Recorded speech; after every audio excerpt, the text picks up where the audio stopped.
The secret behind secret societies. Obviously, the secret behind secret societies is a secret that people don't want to spread abroad. Revelation 17:4, and the woman was arrayed in purple and scarlet colors, and decked with gold and precious stones and pearls, having the golden cup in her hand, full of abominations and filthiness of her fornication.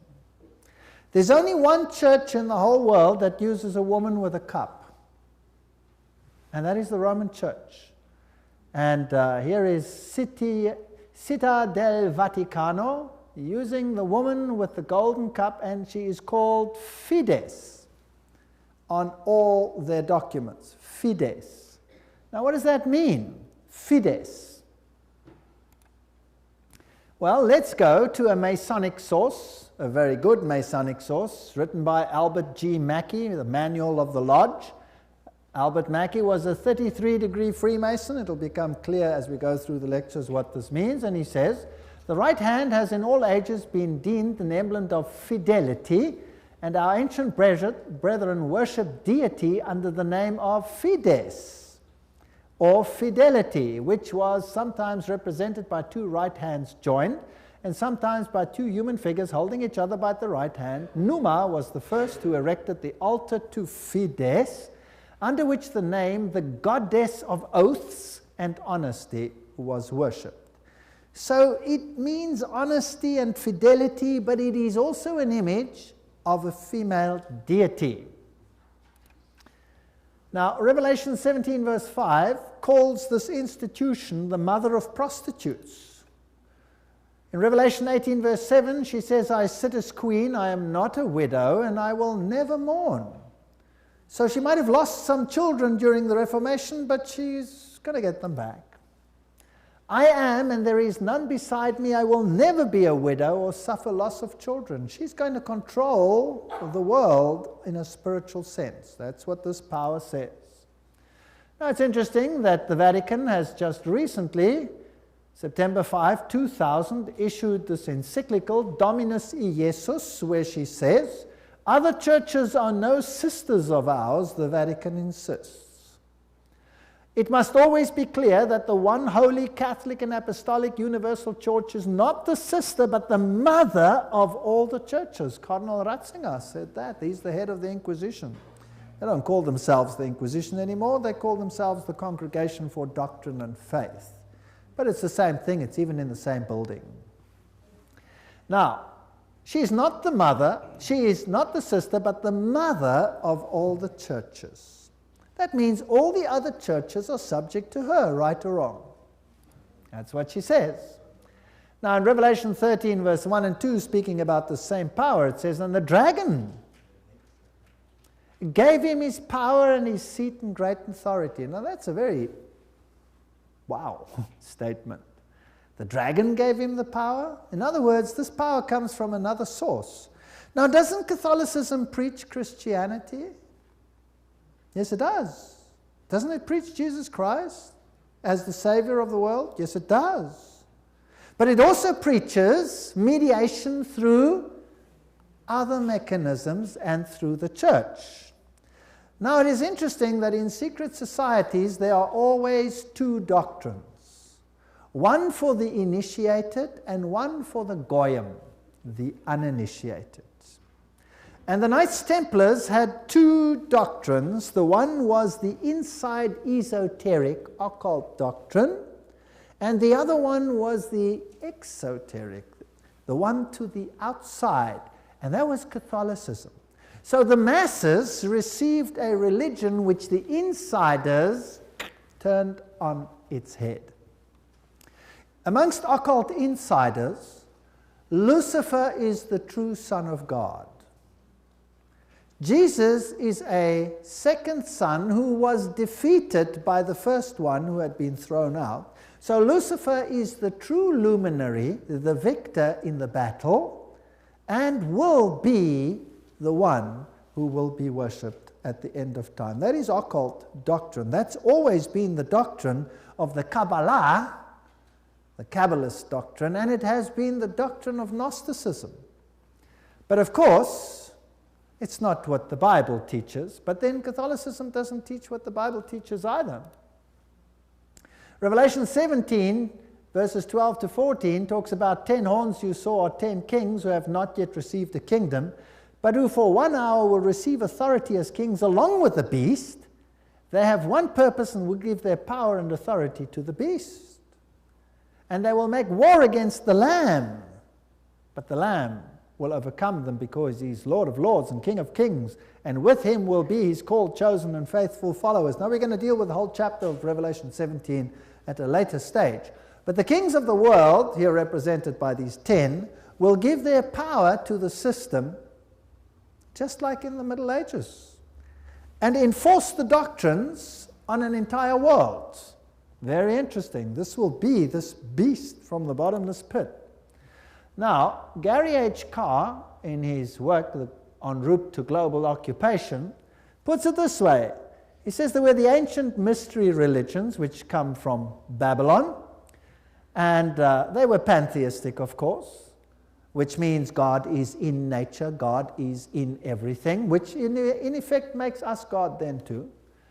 This was inculcated in Kabbalism, was taken over in the Christian era in what is called Gnosticism, and the Knights Templars were the inner secret core that had the ancient knowledge of the mystics. This was carried further through Rosicrucianism, Freemasonry, and the Illuminati, which, according to Gary Carr, controls Marxism, American European secret societies and political societies, international banking, and the World Council of Churches. Now that sounds very strange. Is the World Council of Churches controlled by Freemasonry? We'll have to look into that in some detail. Then, of course, you have the entire New Age movement, the Theosophical societies, the many cults, and all these things are all controlled by this mechanism to make null and void the doctrine of salvation in Christ alone. That will be the final battle. And in order to achieve this, this woman has concealed herself and has hid herself in a garb of Christianity, and people receive the Goyim doctrine and do not know what the inner core doctrine is. That is quite something. Well, if we look at 1 Chronicles 16, verse 26, for all the gods of the people are idols, but the Lord made the heavens, tells us that idolatry is quite something that's rife on the earth. And Nimrod, the Lord of heaven, Tammuz, the pagan Messiah, and Semiramis, the Queen of heaven, these find their origin in Babylon. And if you go through all the religions that were propagated in Lebanon, Phoenicia, Babylon, Assyria, Greece, Rome, Egypt, India, China, Mexico, Scandinavia, you have only this same picture under different names: Baal, Tammuz, Ashtoreth, El, Bacchus, Astarte, Belus, Tammuz, Rhea, Ishtar, Ninus, Hercules, Beltis, etc., etc. In Egypt, Ra, Osiris or Horus, Isis, Hathor, India, Vishnu, Krishna, Isi or Devaki, and so on and so on. Now, Romanism, the Roman Church, has taken this Trinity and made it Father, Mother, Child, which means that they must elevate the female to the point of deity. And we'll see how they did that and how they are doing that with the sanction of the Pope. So the true Trinity and the Roman Catholic Trinity are two different things. For the Goyim, it's Father, Son, and Holy Spirit. For the inner circle, it's Father, Mother, Child, which is none other than Baal, Tammuz, and Ashtoreth, if you want to take it back to those times. Jupiter is the god who is worshipped under Petrus, the rock. And Ubi Petri, where Peter is, there is the church. So here's another rock which takes the place of the true rock. Christianity and the secret societies, we could just summarize it as follows. The old Babylonian religion gave rise to Kabbalism. Via the Essenes and others, Gnosticism came into existence, and Gnosticism was founded by Simon Magus. This comes from no other source than History de la Magie and by Eliphas Levi. Wow, that's a high Masonic source. So Gnosticism, founded by Simon Magus. Then this Gnosticism, with its secret doctrine, was eventually, over time, through many intermediary organizations, carried over to the Knights Templars. And the Knights Templars were a group of a Roman Catholic order, if you like, that were set over the temple site to protect it. And they had strong links to Islamic societies, the Ismailis, the Karmatites, the Fatimites, the Druzes, and the Assassins. And these are very, very interesting, and we'll be dealing with them when we talk about the Islamic connection, what the secret societies actually teach. Just like the Templars had two doctrines, one for the Goyim, the uninitiated, and one for the insiders, and the two diametrically opposed to each other, so the secret societies of Islam do exactly the same thing. But that's another lecture. Now the Templars, they had their secret inner information inculcated in the Rosicrucians and the Jesuits. The Jesuits, again, formed and created Freemasonry. And Freemasonry was created as the Protestant arm of the Roman Catholic Church. Unbeknown to them, beguiled, fooled, if you like, into doing the work that Rome wanted them to do, so that Rome could sit in the background while Freemasonry did it for them. And then it wasn't them, it was them. And it was mainly Protestants that were doing it, and not Rome. Very clever. Very, very clever indeed. So now let's have a look at these Knights Templars. Here are some of the representations. This is Desmaloy, the founder of the, or not the founder, but the leader at the time of its dissolution of the Knights Templars. This is what their dress looked like, if you like, and that is one of their symbols. It is a symbol that is used by many churches today. Did you know that? Many charismatic churches use that symbol. That's fascinating. And Jehovah's Witnesses use that symbol as well. We'll come to that in another lecture. Now let's have a look at what Nestor Webster, Secret Societies and Subversive Movements, has to say about the Templars. We're not going to read it all, but you can always, if you get the video, stop the quote. In the year 1118, 19 years after the First Crusade ended with the defeat of the Muslims, the capture of Antioch and Jerusalem, these groups were founded that were eventually established as the Templars, and they presented them with a house near the site of the Temple of Solomon, hence their name, Knights Templars. And they became very famous and a very powerful order which controlled all the finances, the financial world. They were the banking elite of the world, if you like. And then in the year 1128, the order was sanctioned by the Council of Troyes and by the Pope. It was a Roman Catholic order within the church.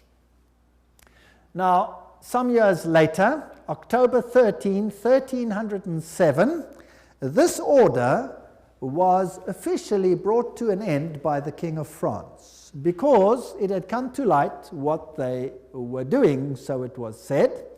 The King of France, Philippe le Bel, had the Templars arrested, and the date was Friday the 13th, October 1307, and since that day, Friday the 13th is a day of bad luck for the entire world. And the charges brought against them were: the ceremony of initiation into the order was accomplished by insults to the cross and the denial of Christ and gross obscenities. Gross obscenities. There were all kinds of things reminiscent of Sodom that had to take place there. The adoration of an idol, which was said to be the image of the true God, and that was Baphomet, this symbol over here of the androgenic male-female deity.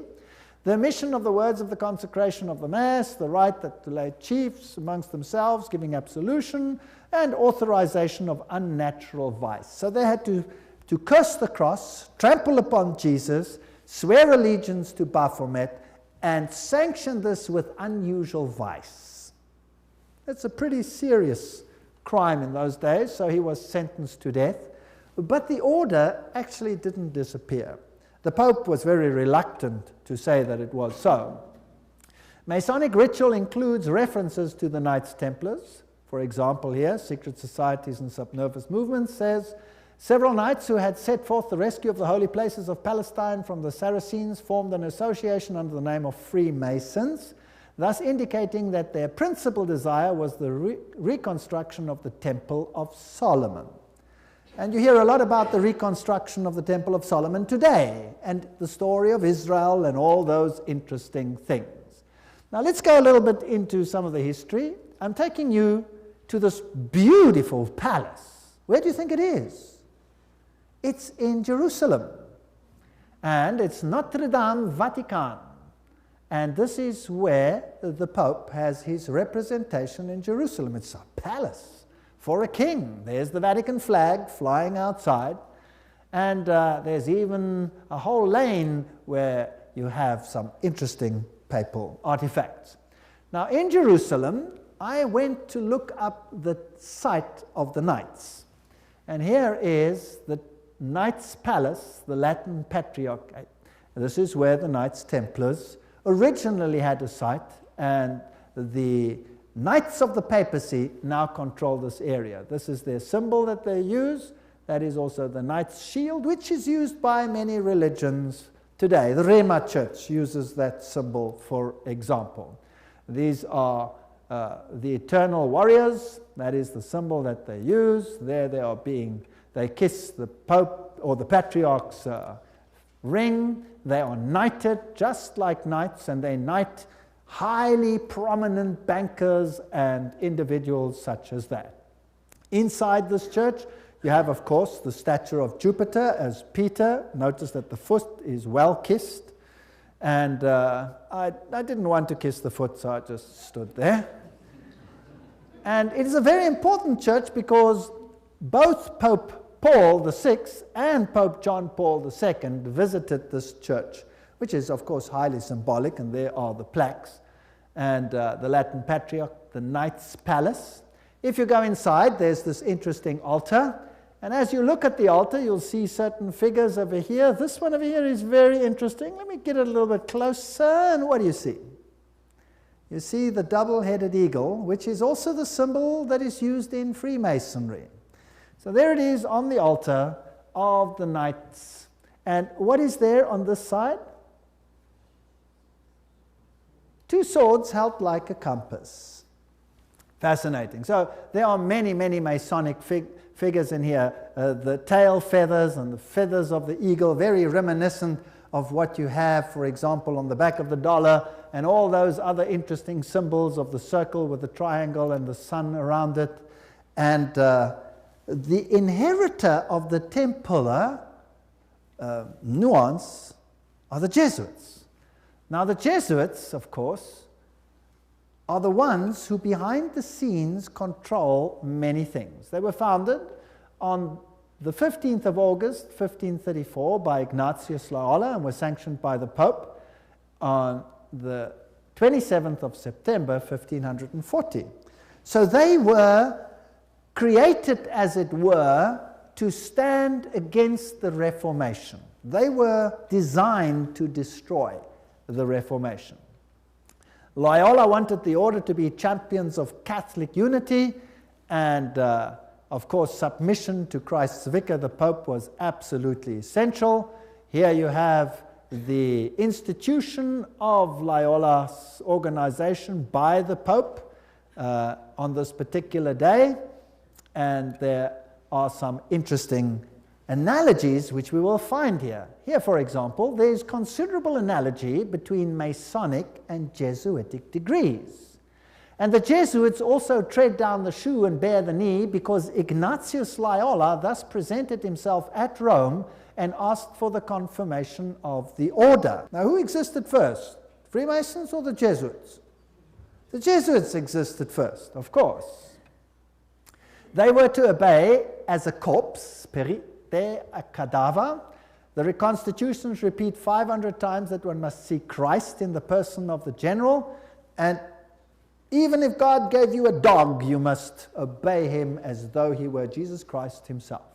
Loyola's statue in a Jesuit retreat, Loyola in vision, the Society of Jesus constituted in the Chapel Notre Dame, Notre-Dame, 1534, now the Chapel of the Sacred Heart in Paris. Many, many occult incrustations, and this is the famous Jesuit oath that each Jesuit makes when he becomes a Jesuit. Now, it'll tell us something about the character of the Jesuits. There it says, I, and he fills in his name, in the presence of God and all the saints and all these things, swear that His Holiness the Pope is Christ's vice-regent and is the true and only head of the Catholic Universal Church, etc. It also says here that this power was given by the Savior, Jesus Christ. He has power to dispose heretical kings, princes, states, commonwealths, governments, all being illegal without his sacred confirmation, and that they may safely be destroyed. So a Jesuit swears that if a government is not subject to Rome, it can be what? Destroyed.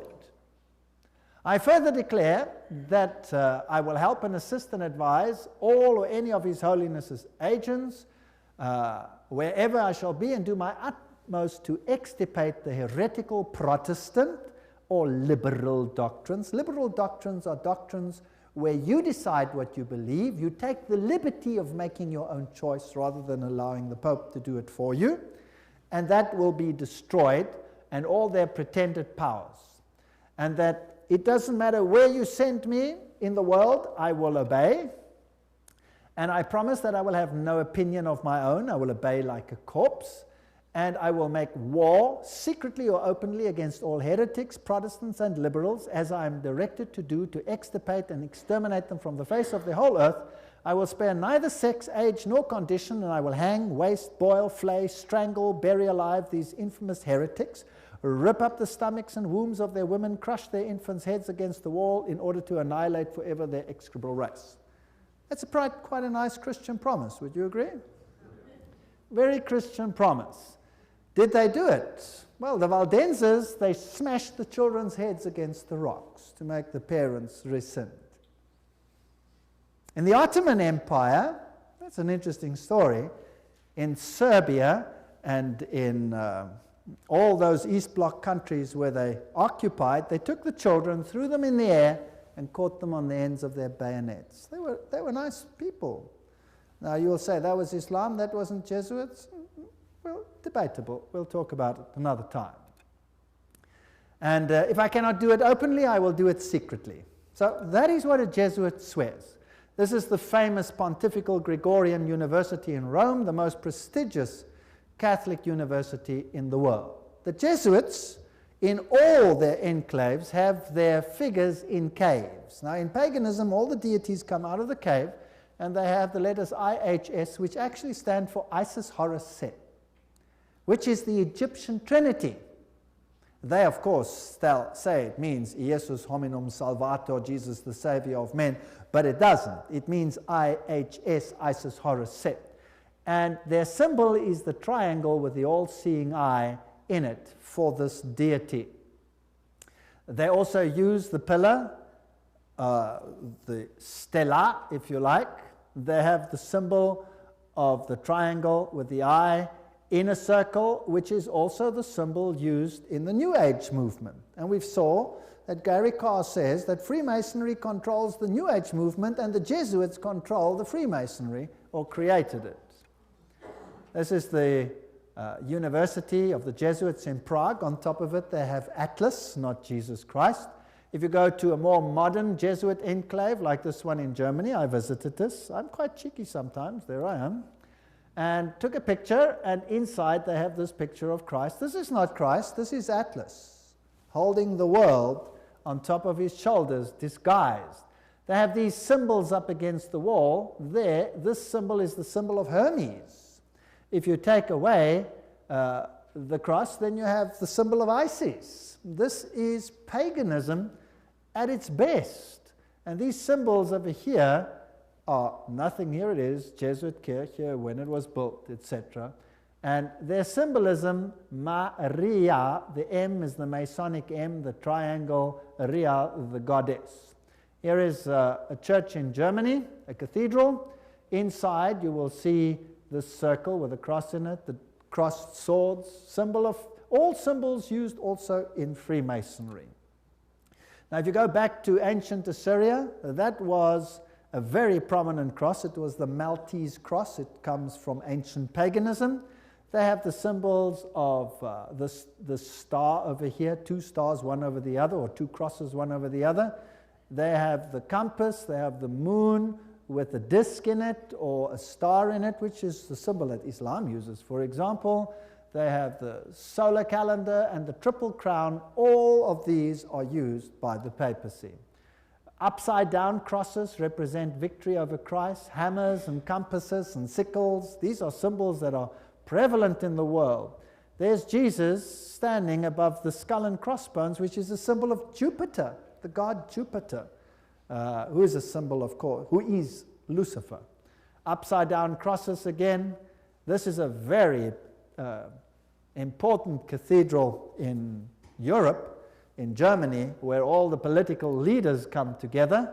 If you go there, you will have Janus, the two-headed one. And then you have the statue so-called of David. But of course it isn't David, it is the god Pan, because he has a pan flute in his hand, and David didn't play a pan flute. So I went to look for the dark side of Pan, because there's a light side and a dark side, and I found him. There he is, the hoofed one in the same cathedral. So they hide their occult symbolism. If you enter into the hallway, you find this over here. This is the god Anubis. It's got nothing to do with Christianity. There you have him as well, plus you have the phoenix rising from the ashes, plus you have the symbol of Jupiter, and a whole host of other symbols over there. And in their side chapel, you have all the signs of the zodiac serving the various deities like Mars and Aquarius, etc. And the doorknob is a yin-yang. This has nothing to do with Christianity. They use the symbol of the compass and Jupiter and the PX symbol over there, which you will find in virtually every single Christian denomination upon the face of the earth. The phoenix rising from the ashes, the peacock, all symbols of Lucifer. Here you have the PX with a circle with a dot in it, and you say to yourself, but isn't that a symbol of Christianity? No, this is a symbol of Horus. This has got nothing to do with Christianity. They use pine cones. Let's ask Albert Mackey, 33-degree Freemason, to tell us what the symbol means. The point within the circle is an interesting and important symbol in Freemasonry. The symbol is really a beautiful but somewhat abstruse allusion to the old sun worship, and introduces us for the first time to that modification of it among the ancients, the worship of the phallus. So it's a pretty filthy symbol at that. It deals with male organs. Wow. So that comes from the horse's mouth. So that's what it means. Now what's the PX mean? Let's go to the best Masonic source in the world, Morals and Dogma, page 292. And in case you don't believe me, I photocopied it so that you can see it. There you can see the symbol. Can you see that? It is the staff of Osiris. On the medal of Constantinople, in hoc signat eris, whatever the inscriptions. And then some other interesting things. So this is the staff of Osiris. And then it goes through the mystic Tau and the crosses and the stars of David. And then he uses this one as well. Interesting symbol. He says the vestment of the priest of Horus were covered with these crosses. That's a Maltese cross. Remember that I showed it to you on the Assyrian king? Now, who wears that on his vestments? Well, let's have a look. Oops, there it is. Who's wearing it? The Pope is wearing it. So what is he? He must be the priest of Horus. So to the outside world, it seems like Christianity, but to the inner circle, it's occultism. On the floor of the cathedral in London, you have the tricolour, which is the triple yin-yang. And what does that mean? Well, let's go and ask the sources themselves. Celtic version of the yin-yang. That's what it is. The tricolour, the sea, good luck, cauldron, Celtic goddess, the goddess of wisdom and witchcraft. Who was enthroned in the French Revolution? Goddess of reason. witchcraft, reason, all these things, same deity. On the floor of the same cathedral, you find the mystic Tau. What does the Tau represent? Let's ask another Mason, Ward. He says it's the symbol of the male creative side of the deity, sign language of the mysteries. So again, it has a sexual connotation. What's it doing on the floor of a cathedral? So the Jesuits are the heirs of the occult religion, and they control the world through their agencies.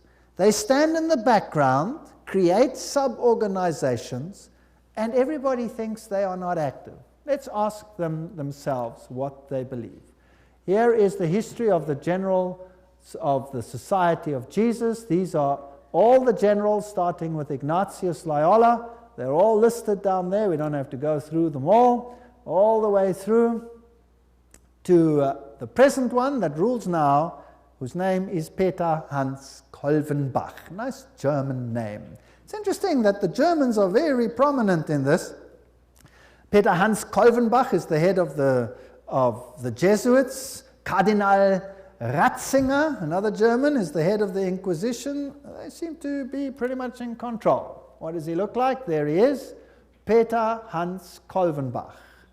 You're looking probably at one of the mightiest men on the earth today, if not the mightiest. He's the Black Pope.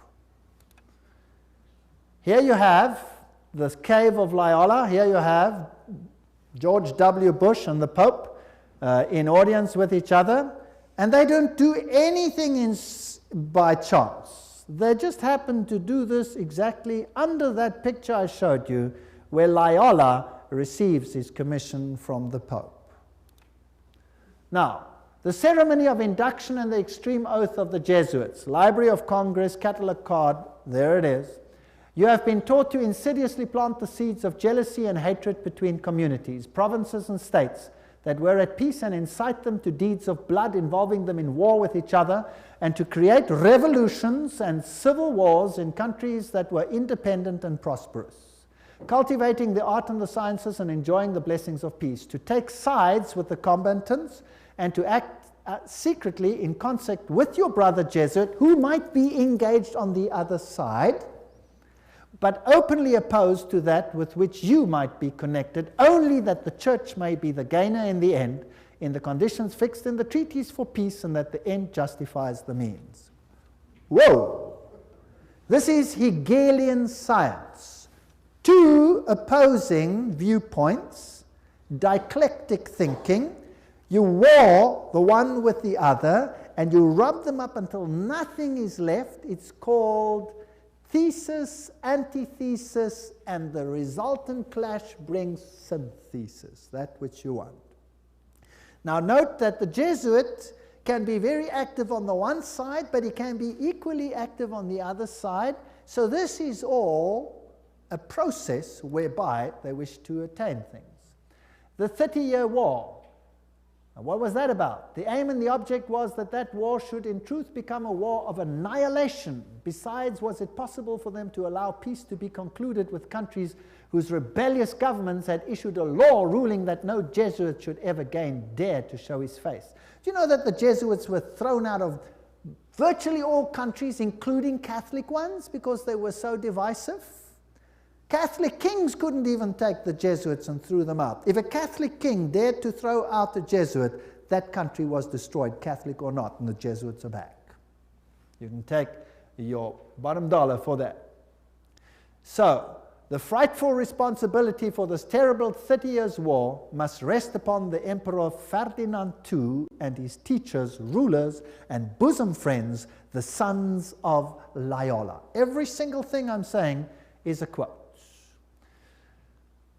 Popery, an enemy to civil religious liberty. In 1550, Pope Julius declared his claim to universal temporal political power, evidenced by a new coin he issued, its motto having read, "The nation and kingdom that will not serve me shall perish." Now please note that this is a Roman Catholic statement, that the nation and the kingdom that does not serve the papacy will perish. What does that mean in terms of Protestant countries then? Are they going to be in trouble, yes or no? I would say yes, they will be in trouble. Thomas Aquinas, the great philosopher of the Roman Catholic Church, said, "The Pope by divine right has spiritual and temporal power as supreme king of the world. The Pope of Rome, as head of the papal government, claims absolute sovereignty and supremacy over all the governments of the earth." All the governments. All these quotes are highly potent quotes. There is nothing mediocre in these quotes, and they come from the highest sources. The right of deposing kings is inherent in the supreme sovereignty which the popes, as vice-regent of Christ, exercise over all Christian nations. Cardinal Henry Manning, 1892, he was Archbishop of Westminster. So, he is in control of all nations of the world. Now, it's interesting that the Bible tells us that these words were put on the Christ's cross at the crucifixion. Jesus of Nazareth, the King of the Jews. You read that in John 19:19. But the Roman Catholic crucifix has the words "INRI" written on it. Now, if you look it up in Webster's dictionary, it means Jesus Nazarenos Rex Iuderum. But in the extreme oath of the Jesuits, "INRI" means something totally different. It means "Iustum necare reges impios," which means it is just to exterminate or annihilate impious or heretical kings, governments, or rulers. That's an interesting point. Now, another thing that they want to do is destroy Protestantism. We cherish at the bottom of our hearts this principle that whatever does not unite with us must be annihilated. And we hold ourselves ready to make, as soon as we shall have the means, an energetic application of these principles. Protestantism is already wearing out and sinking to decay. Yes, we are destined to insult its last agonies, to march over its broken skeleton and scattered bones. Oh, let us hasten this dissolution by our strong and united efforts. Then already, they wrote, Protestantism is becoming decomposed, and we are gaining men of note. This is extracts from The Secret Plan. Those are the worst of the Catholics, the Inquisitors, the Jesuits. They are simply the Romish army for the earthly sovereignty of the world in the future, with the Pontiff of Rome for emperor. Something like a universal serfdom with them as master is what is being planned. That's all they stand for. They don't even believe in God, perhaps, the brothers Karamazov. All these quotes. The general of the Jesuits insists on being master sovereign over sovereigns. Wherever the Jesuits are admitted, they will be master, cost what it may. The society is by nature dictatorial, and therefore it is the irreconcilable enemy of all constituted authority. 50 Years in the Church of Rome, written by Father Cheniking. Ignatius Loyola says himself, the power of the general will be so unlimited that should he deem it necessary for the honor of God, he shall even be able to send back, or in another direction, those who have come direct from the popes. So this is a powerful order. Friedrich von Hartenberg said, never before in the course of the world's history has such a society appeared. The old Roman Senate itself did not lay schemes for world domination with greater certainty of success. They want world dominion, with the Pope enthroned as the universal ruler. The Roman Catholic Lafayette said, it is my opinion that if the liberties of this country, the United States of America, are destroyed, it will be by the subtlety of the Roman Catholic Jesuit priests, for they are the most crafty, dangerous enemies to civil and religious liberty. They have instigated most of the wars of Europe. These are prominent people speaking. Morse, he's the founder of the Morse code, the inventor of the Morse code. He said, and who are these agents? They are for the most part Jesuits, an ecclesiastical order proverbial through the world for cunning, duplicity, and total want of moral principle, an order so skilled in all the arts of deception that even in Catholic countries, in Italy itself, it became intolerable and the people required its suppression.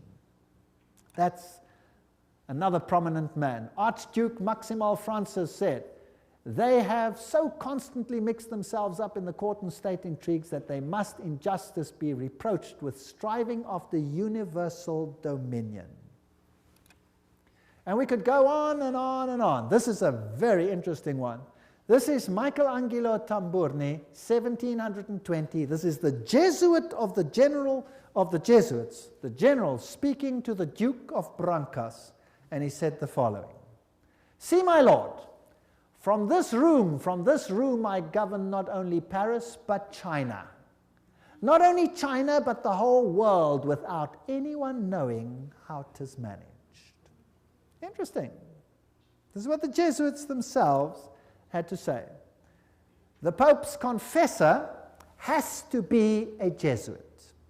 And the Pope himself has to come to a Jesuit to confess. The Vatican Empire, everything I say is a quote.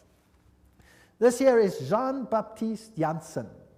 He ruled from 1946 to 1964, and he looks like a charming gentleman, very cheerful.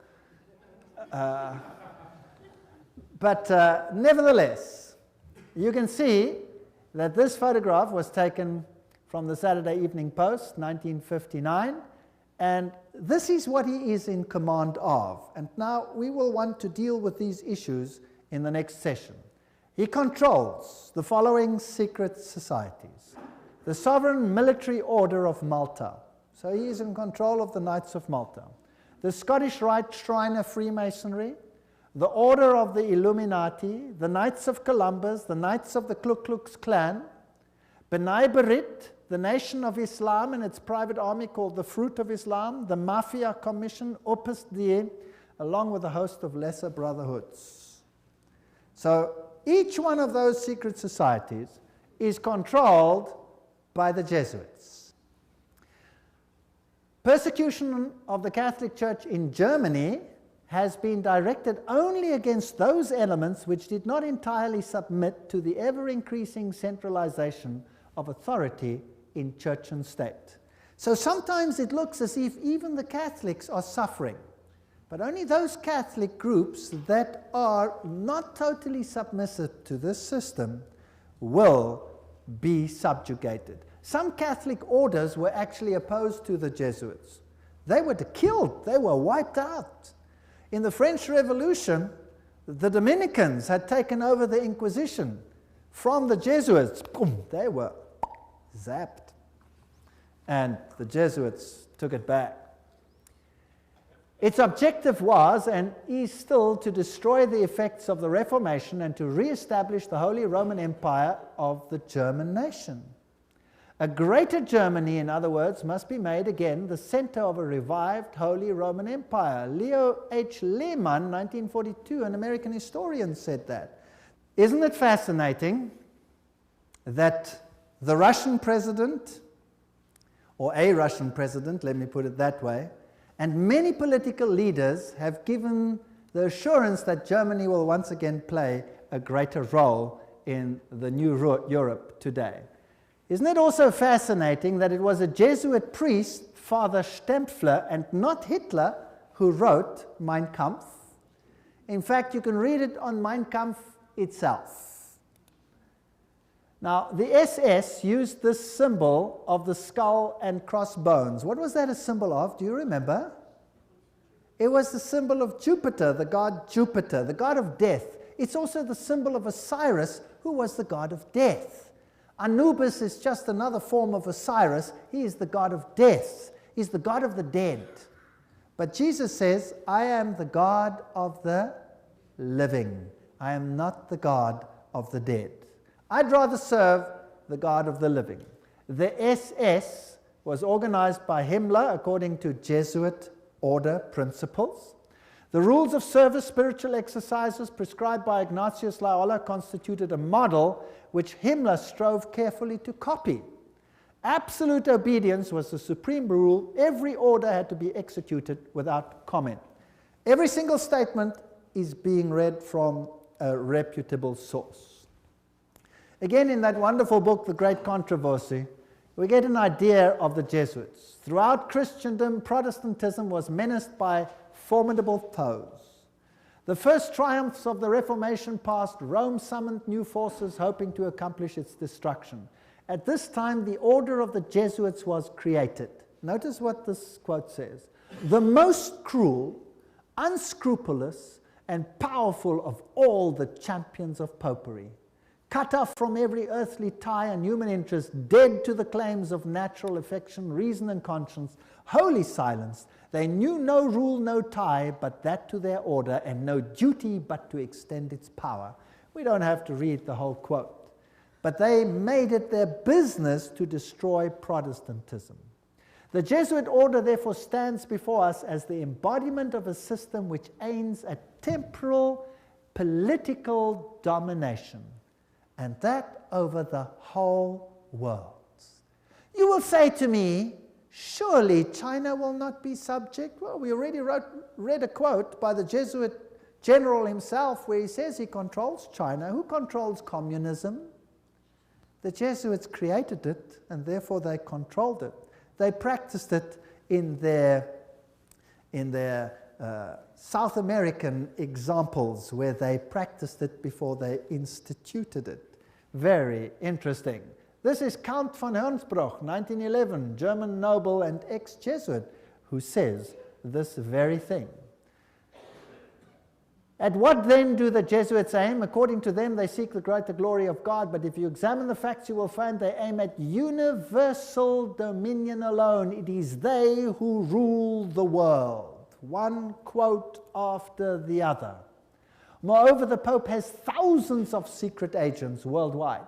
They include the Jesuits, the Knights of Columbus, the Knights of Malta, Opus Dei, and others. The Vatican's intelligence service and its field resources are second to none. Even Dave Hunt, American Baptist historian, says that. So, let's have a look at some of these institutions. Let's have a look at Freemasons. The Grand Design Exposed says, the truth is the Jesuits of Rome have perfected Freemasonry to be their most magnificent and effective tool, accomplishing their purposes among Protestants. Now surely the members of Freemasonry themselves must be deceived, because if they saw it, they wouldn't do it, right? So actually the order is being used and they themselves are deceived. And only within the order, higher up, are those chosen ones who know, and they are controlled by the Jesuits for Rome. Very clever. Very clever to make Protestantism do what you cannot do openly because you have been fingered by Protestantism as the Antichrist. So this is very interesting. This is a Templar fortress and a church on the island Mallorca, Spain. And there again you have the double-headed eagle, and you can go to virtually any church on that island and you will find the double-headed eagle over the altars of these churches. As I've said, Adam Weishaupt was the father of Jacobinism, and he is the one who is also the founder of the Illuminati. From the Jesuit college at Ingolstadt, it is said to have issued the sect known as the Illuminati of Bavaria, founded by Adam Weishaupt. Its nominal founder, however, seems to have played a subordinate, though conspicuous, role in the organization of the sect. You see, again, they use a front and a front and a front. Now, here are two Jesuit generals. This one over here is General Ricci, and this is General Ledochowski. And very interesting, this one over here, 1773 to 1840, he ruled during the order's suppression. Now notice this, the Vatican itself suppressed the Jesuits between 1773 and 1814. What happened to the Vatican in that time? There was a mortal wound. And the Pope was taken into exile and he died. Isn't that correct? So who gave the mortal wound to the papacy? The own order in the own church. Power struggle. And he created, in his time, the Illuminati was created through Weishaupt. And, of course, is also the father of modern communism, who with his Jacobins conducted the French Revolution. Years later, Jesuit General Ledochowski with his Bolsheviks conducted the Russian Revolution in 1917, and it's identical to the other revolution. And I will deal with that when I give a lecture on revolutions and wars and dictators later in the series. France's greatest authority on the Jesuits, Edmond Paris, said, "The Russian Revolution, by eliminating the Tsar, protector of the Orthodox Church, had it not decapitated the great rival and helped the penetration of the Roman Church, we must strike while the iron is hot. The famous Russicum, Russian College of Rome, is created in 1929, and its clandestine missionaries will take the good news to its schismatic country. 1 century after their expulsion by Tsar Alexander I, the Jesuits will again undertake the conquest of the Slav world." And did the poor Slavic world suffer? They were slaughtered by the millions. History will show what happened there when Stalin, probably one of the greatest mass murderers of all time, did his thing. Frederick the Great, so-called, of Prussia, caused the high degrees of Masonic constitutions of the ancient rite to be revived, and he himself wrote the constitutions under the guide of the Jesuit general. Encyclopedia of Freemasonry, Albert G. Mackey says that himself. Very interesting. And now notice this. This is a source that's unbelievable. This is Isis Unveiled by Blavatsky herself, the author of Secret Doctrine. She says that the rites are the offspring of the sons of Ignatius Loyola. The Scottish Rite and all of these worked under the instructions from the general of the Jesuits. So who controls Freemasonry? The Jesuits, there's no doubt about it. Here, we have confirmed the induction of the Knights Templar Mason into the councils of the said order of knighthood, and hoping and confiding that he will ever be so demean himself as to conduct to the glory of IHS, the most holy and almighty God, and to the honor of the mark we do recommend. There's a ritual in Freemasonry which is totally Jesuit. So the Jesuits control Freemasonry. Here's a Freemason temple, if you like. It's in Oklahoma. There is IHS. This is a Freemason temple. It's a lodge. There is IHS in it. There are still old ladies, male and female, about the country who will tell you with grim gravity that if you trace up Masonry through all its orders till you come to the grand tip-top head Mason of the world, you will discover that the dread individual and the chief of the Society of Jesus are one and the same person. James Patron, American historian. There are many that say these things. Knights of Malta. The Freemasons are in the foreground, while the Jesuits and the Knights of Malta are in the background. The Jesuits control even the Knights of Malta. Now, who are they? Well, they are headquartered in Rome, these knights. They used to be on an island, but besides that, they used to be a military order. They are still a military order. They are knights. They control the banking of the world, the industry of military complexes of the world. They oversee Chase Manhattan Bank with all its branches. They rule all the intelligence communities, the KGB, the CIA, and all of these things to restore the Dark Ages. Everything I'm saying is a quote. I'm saying nothing.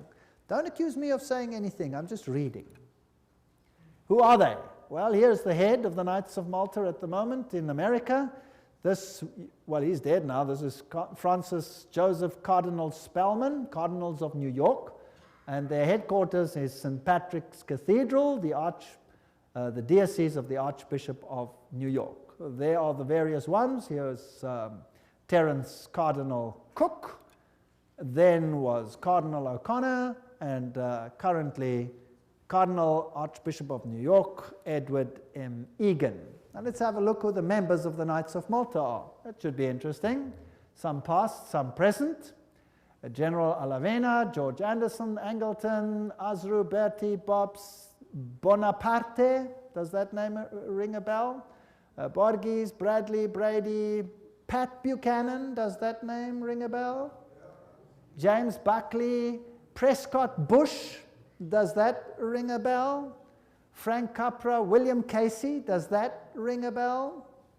CIA, Cisnero, Cooks, Coughlin, Loach, Giscard d'Estaing, does that ring a bell? President of France, Bill Donovan, Alan Dulles, Avery Dulles, Edward Egan, that's of course the Cardinal himself, Franz Egon, John Farrell, Flanagan, Flynn, Gelly, Galen, Gorman, Grace, General Alexander Haig, does that ring a bell? Otto von Habsburg, wow. Conrad Hilton, Heinrich Himmler, he was at Knights of Malta. J. Edgar Hoover, FBI, CIA fame. Joseph Kennedy, Ted Kennedy, Larkin, Lehman, Lorenza, Luce, Henry Luce, founder of all the great magazines and Time magazine and all of them. Great publishing magnate, MacDonald, Manhattan, you name them, all of them. O'Neill, Otis, Franz von Papen, the legate who worked with Adolf Hitler, Perón, Rocco. The list goes on and on and on. Frank Shakespeare, Martin Shea, even Frank Sinatra was a Knight of Malta for interest's sake. So there are prominent men who are Knights of Malta. Now what about the Knights of Columbus? The founder of the Knights of Columbus is Father Michael McGivney. He lived a very short time, and then he died. He was very young. He died at the age of 38. There is their emblem, and this is their official home webpage. You can just take it straight off, and you can see something fascinating. What is that? Hello?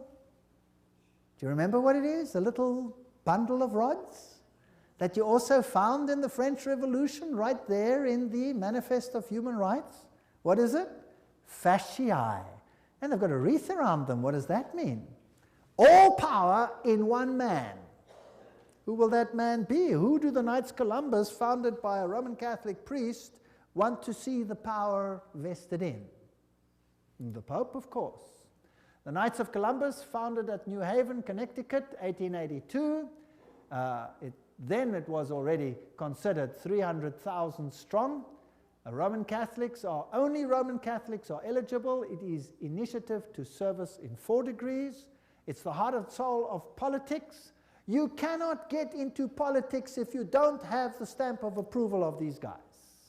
The fact is well known to political machines and non-Catholic politicians whose candidates must receive the approval of Rome and the Knights before they dare nominate them for either dog pound or presidency.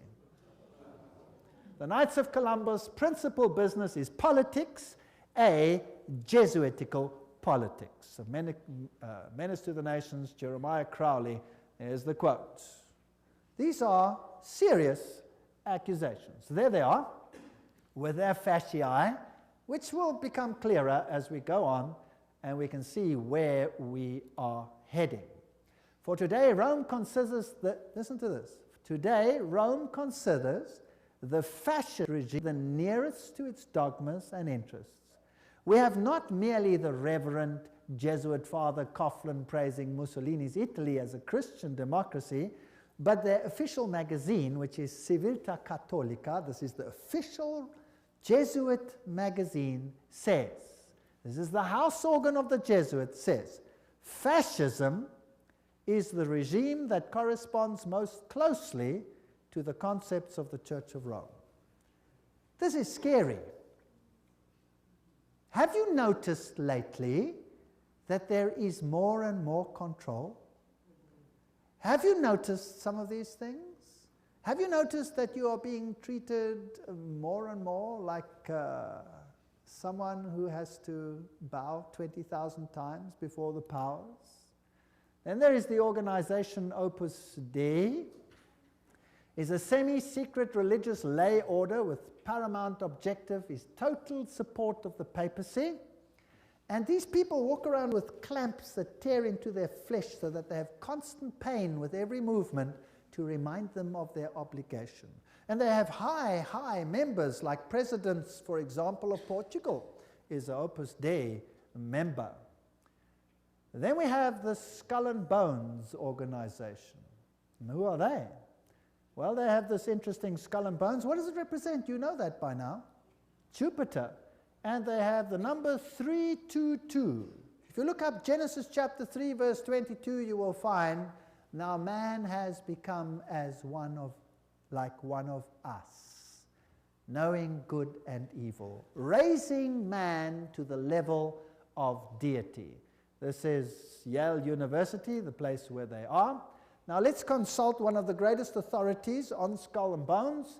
That is Anthony Sutton. Let's ask him who he is. Educated at the Universities of London, Göttingen, California, former research fellow at the Hoover Institute, Stanford University, as well as economics professor of California State University. He had the guts to speak out and write a book, and it cost him dearly. But nevertheless, let's quote him. There is the book, Anthony Sutton, America's Secret Establishment, an Introduction to the Order of Skull and Bones. So that I don't say it, let's quote it. Skull and Bones, it's over, it's Bush. Bush won the election. Let's watch this video.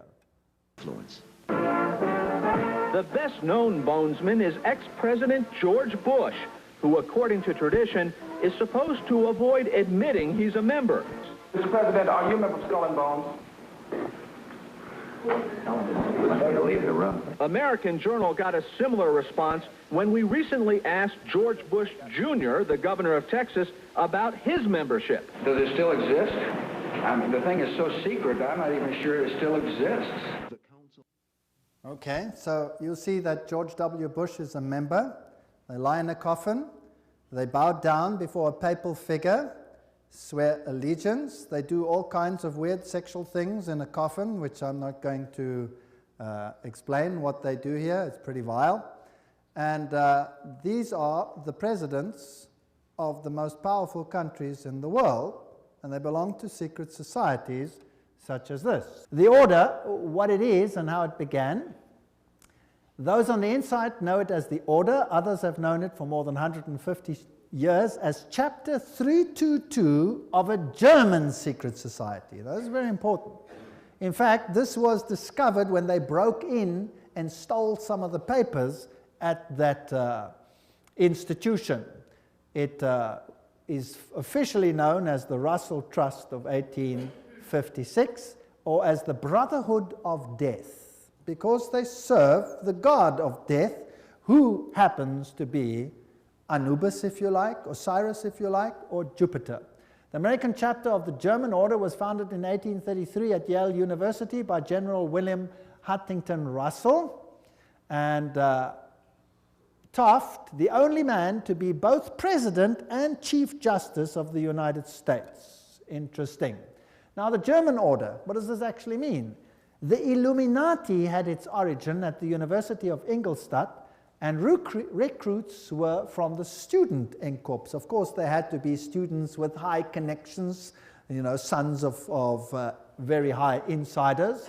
The order had its origin in Yale in 1833, but Skull and Bones is a chapter of a German secret society. So, which organization does it represent? Active members have enough influence to push their sons and relatives into the order, and there's significant intermarriage amongst the families, and they fall into major categories, two major categories. We find the old line American families, second, families who occupy great wealth.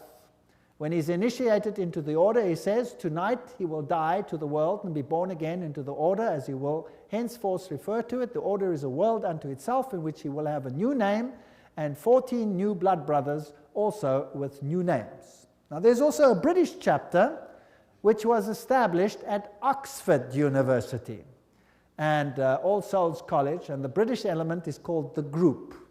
So the Skull and Bones is not the only one. You have the Group, and then you have a European order as well. So the Group links to the Jewish equivalent through the Rothschilds, the Inner Circle, and so there is a worldwide secret organization which has the highest individual in industry, government, all facets of life. And they actually are the most prominent rulers in the world today. And if they are a chapter of a German society, then they are the Illuminati. And George W. Bush said that there are 1,000 points of light illuminating the world at the moment. It's interesting that the order writes many constitutions. The members write constitutions. For example, Archibald MacLeish, who is a member of Skull and Bones, or was, he wrote the Constitution of UNESCO. Now we're going to have to deal with UNESCO and find out what it's about. Churches, the Union Theological Seminary is under the control of Skull and Bones. A very interesting seminary. We'll deal with these in more detail in another lecture. Major establishment of law firms, communications and industry, the Federal Reserve, and all of these are controlled by the order. This is how Chapter 322 operates. There's a central inner core. Notice that this is actually the all-seeing eye, the wedge of the eye, but that's something else. There's an inner core, there's an inner circle, there's an outer circle, there's an Atlantic Circle, the Bohemian Club, notice there, Bohemian Club, part of Skull and Bones, Pilgrim Society, Penumbra Order, Chapter 322 of the Order, the Trilateral Commission. That's how it's put together. You could basically put it this way: Council of Foreign Relations, United Nations, Bilderberg's Club of Rome, Royal Institute of International Affairs, and the Trilateral Commission, with the Illuminati controlling everything on the inside, forming basically the round table. Now you saw that the Bohemian Club is part and parcel of the issue. Now what is this Bohemian Club? Well, here's the Bohemian Grove. The August 2, 1982 edition of Newsweek reported, this is just another quote, the world's most prestigious summer camp, the Bohemian Grove, is now in session 75 miles north of San Francisco. It's in a forest. It's a fortress. But strangely, even fortresses can be breached, and one enterprising journalist managed to sneak in. The fiercely guarded 2,000-acre retreat is the country's extension of San Francisco's all-male, ultra-exclusive Bohemian Club, to which every Republican president since Herbert Hoover have belonged. This is just a quote. This is the Bohemian Grove ceremony, which was photographed or videotaped very darkly, of course, very secretly, by one journalist, which caused a major furor. Now you can see very little in this light, so I'll explain to you what's happening there. In this forest, the men appear naked. Naked. They have to walk around naked. In fact, some members have left the society because they're tired of walking around naked. Now imagine every president of the United States has been a member of the Bohemian Grove. And just imagine.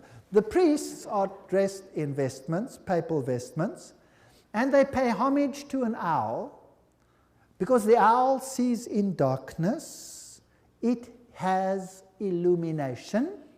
There are other rituals which I do not want to talk about that happen between all these naked men. And if you read your Bibles, you will find that those who worshipped in the groves were called the perverted ones. Is eternal, and we bow to beauty everlasting. For lasting happiness, return to one alone, and she surrounds you now. Great nature, refuge of the weary heart. We bow to one alone, great nature. He is ever faithful. Other friends may fail, so must he come as children. Little children that believed or ever doubt her beauty and her faith. Bohemians and priests, our funeral pyre awaits the corpse of care. Prince of all mortal wisdom, Owl of Bohemia, we beseech thee, grant us thy counsel. Owl of Bohemia, grant us thy counsel.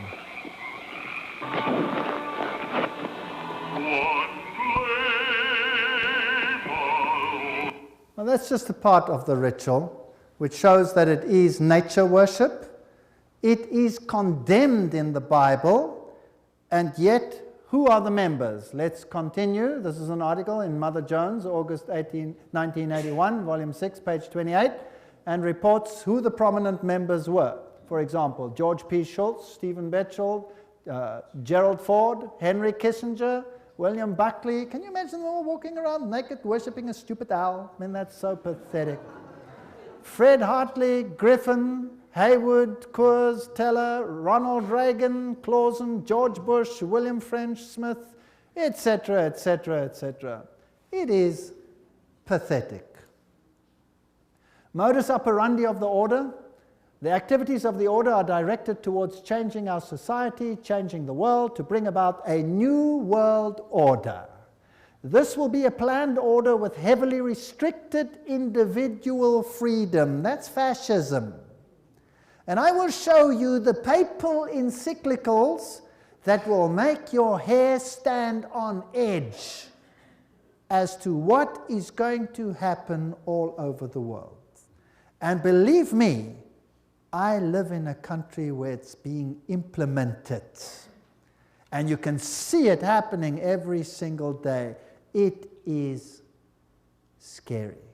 But you don't have to be afraid if you know why it's happening. If you do not know why it is happening, you will despair, and there are thousands who are putting bullets through their head because they cannot tolerate it. 4,000 farmers driven off the land and murdered in my country alone.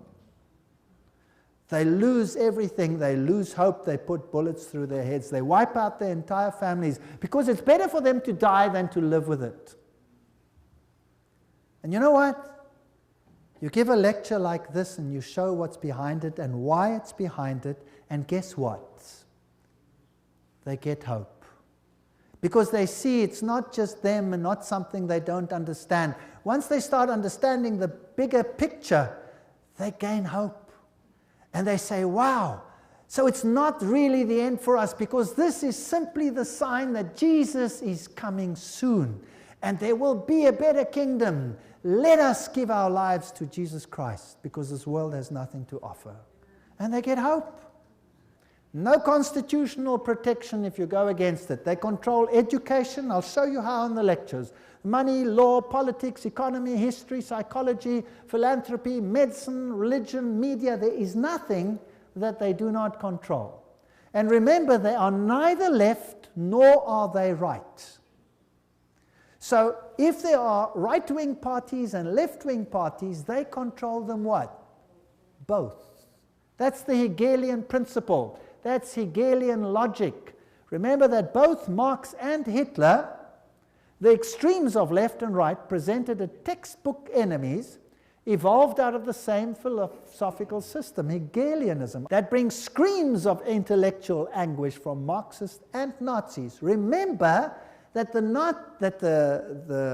Jesuits were told that they must serve on this side and the other side. Remember that? And create conflict between the sides. This conflict of opposites is essential to bring about the change that they want. Today, this process can be identified in the literature of the Trilateral Commission, for example, where change is promoted under conflict management. Have you heard that name before? Right, conflict is essential. The state is absolute. So the state must have total control. That means the people must relinquish their rights to the state. Do you see that happening in the United States at the moment? Absolutely. So the state requires complete obedience. An individual does not exist for himself in these so-called organic systems, but only to perform a role in the operation of the state. That's exactly what it was like under Nazism. Here's Hegel. The two, Hegel and Kant, are the philosophers behind the system. I was stunned. I was in Europe 4 weeks ago, in Germany, and the leaders, the presidents of Germany, went down and put down wreaths in front of these people's graves and said, their philosophy has made the new Europe possible. They honored them.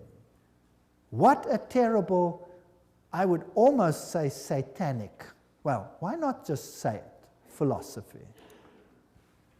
The Illuminati principle that the end justifies the means is also the principle of the group and the order, which is skull and bones. That means you can do anything, no matter how dastardly, as long as you achieve your aim.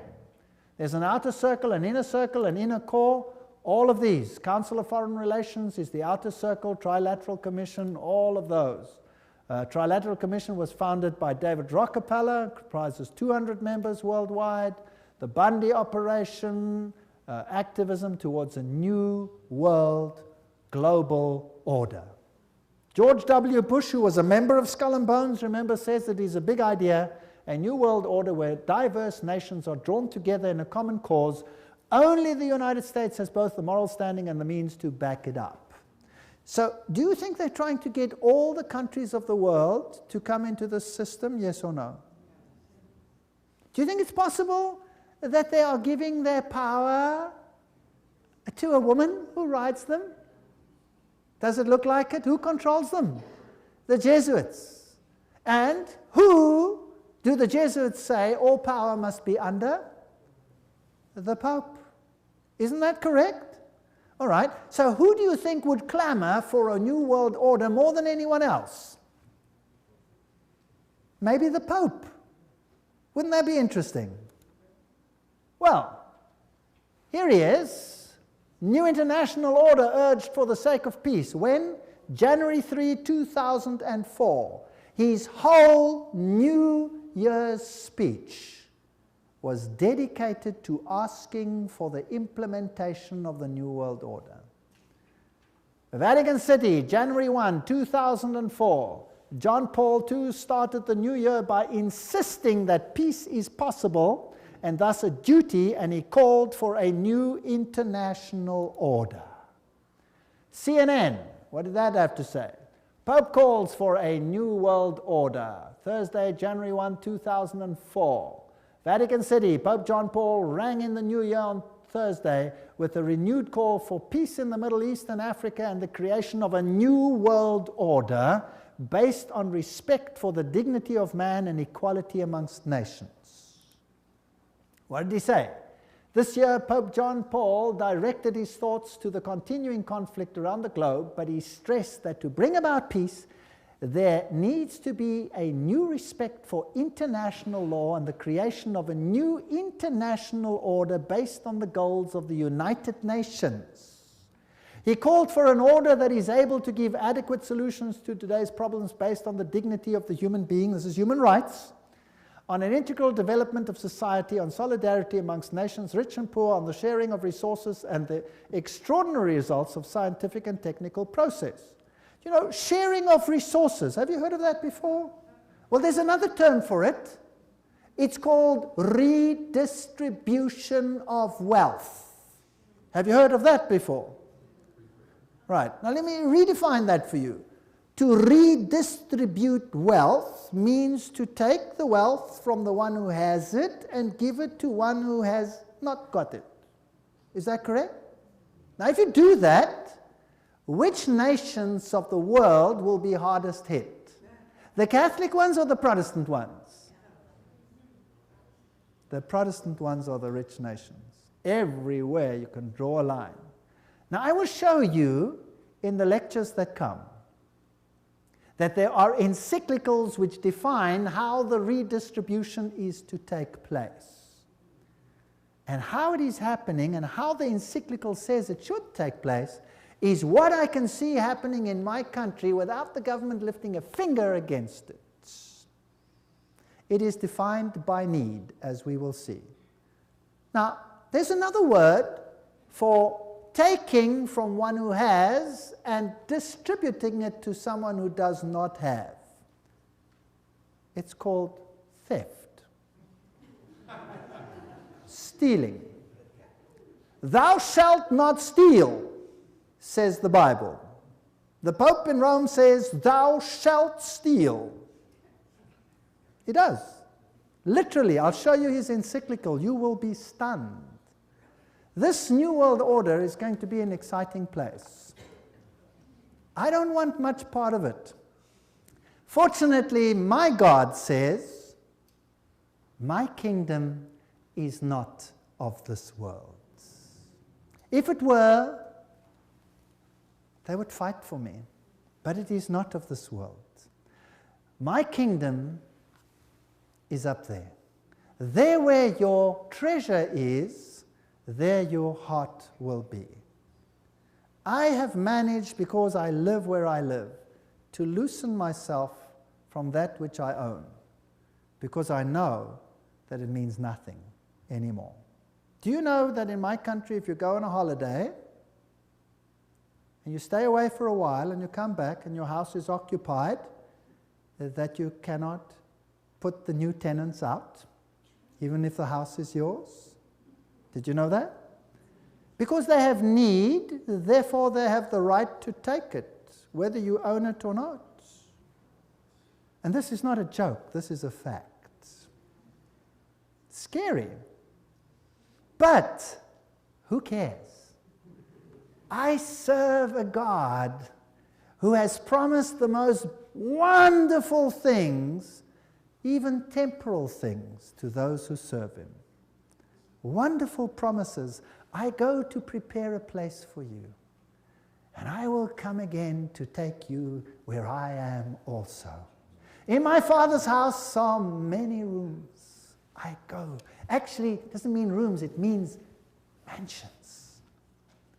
God has prepared things for us which make this world sick by comparison. So let them have their kingdom, let them have their fun, because my God says this world will come to an end, and the kingdom of God will reign forever and ever and ever. Don't miss the next lectures. We're now on a roller coaster ride that will take you to exciting places. Thank you for coming.